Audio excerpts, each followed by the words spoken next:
teman-teman, sekarang kita sudah sampai di kawasan rumah Tuan Kadi di Pekanbaru.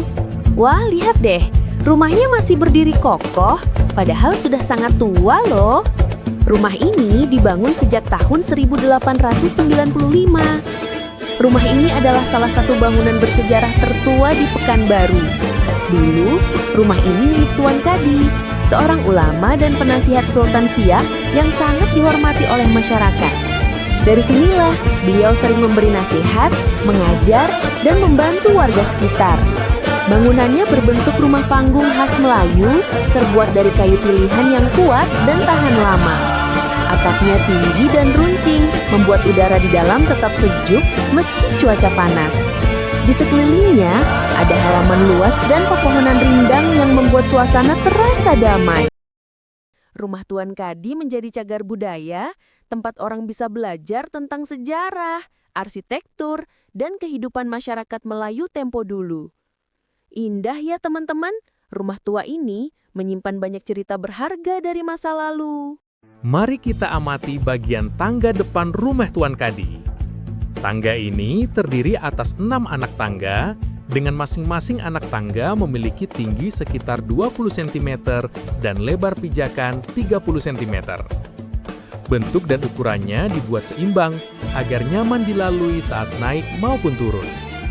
Jika keenam anak tangga ini disusun membentuk satu bidang miring, maka panjang keseluruhan bidang miringnya sekitar 180 cm dengan tinggi total 120 cm.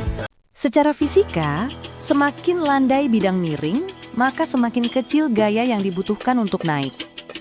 Hal ini disebut keuntungan mekanis. Keuntungan mekanis didapat dari perbandingan antara panjang bidang miring dengan tinggi bidang miring.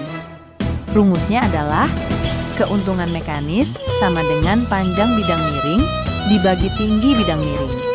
Kalau kita masukkan angka dari tangga rumah Tuan Kadi, keuntungan mekanis sama dengan 1,8 dibagi 1,2. Hasilnya 1,5. Artinya, tangga depan rumah Tuan Kadi memiliki keuntungan mekanis 1,5. Ini berarti gaya yang dibutuhkan untuk naik melalui bidang miring berkurang sekitar sepertiga dibandingkan jika kita naik secara tegak lurus. Dalam fisika, hal ini terjadi karena semakin panjang jarak bidang miring, semakin kecil gaya yang diperlukan. Jadi, meskipun langkah yang ditempuh lebih jauh, energi yang dikeluarkan menjadi lebih ringan. Rancangan tangga dengan kemiringan yang landai ini menunjukkan bahwa masyarakat Melayu dulu sudah memiliki pemahaman alami tentang prinsip sains, khususnya cara mempermudah aktivitas manusia melalui pengamatan dan pengalaman. Kadi memiliki 6 ruang utama di bagian dalam. Terdiri dari selasar dalam sebagai ruang perantara antara tangga dan ruang utama, ruang induk sebagai tempat berkumpul dan menerima tamu, 4 bilik atau kamar tidur di sisi kanan dan kiri ruang induk, serta dapur di bagian belakang rumah sebagai tempat aktivitas memasak. Setiap ruang di rumah ini dirancang dengan sistem sirkulasi udara alami. Setiap kamar memiliki jendela besar dan ventilasi kayu di 2 sisi, sehingga udara dapat mengalir secara silang, masuk dari satu sisi dan keluar dari sisi lainnya. Selain itu, karena bentuknya rumah panggung, udara juga bisa mengalir dari bawah lantai ke atas, membuat suhu ruangan tetap sejuk tanpa kipas atau pendingin.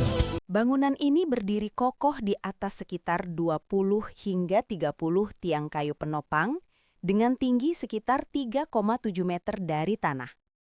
Tiang-tiang ini tersusun berbaris dari depan hingga ke belakang rumah dan menjadi penyangga utama seluruh beban bangunan. Bagian bawah tiang berdiri di atas pondasi beton batu kali yang berfungsi menjaga kestabilan struktur dan mencegah pelapukan akibat kelembapan tanah di tepi Sungai Siak. Material utama bangunan menggunakan kayu ulin atau Eusideroxylon swageri, dikenal juga sebagai kayu besi. Kayu ini memiliki tekstur padat dan kuat, mengandung zat alami seperti resin dan fenol yang membuatnya tahan terhadap air, rayap, dan jamur.